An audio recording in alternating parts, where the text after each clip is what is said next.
ढोली में पानी तोहरा लागी हो पूछी पूछी हो जवानी तोहार चढ़ लागी हो ढोली में पानी तोहरा लागी हो जानू पूछी हो जवानी तोहार चढ़ लागी हो।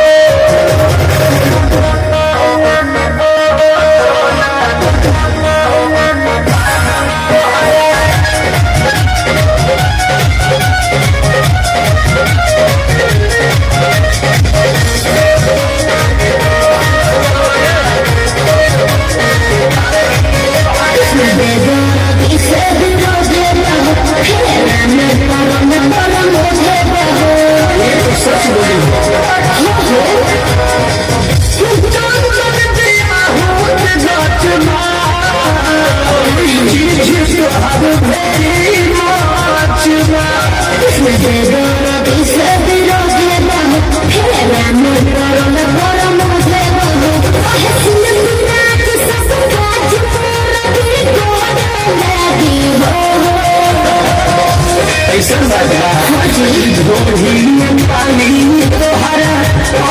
लागी हो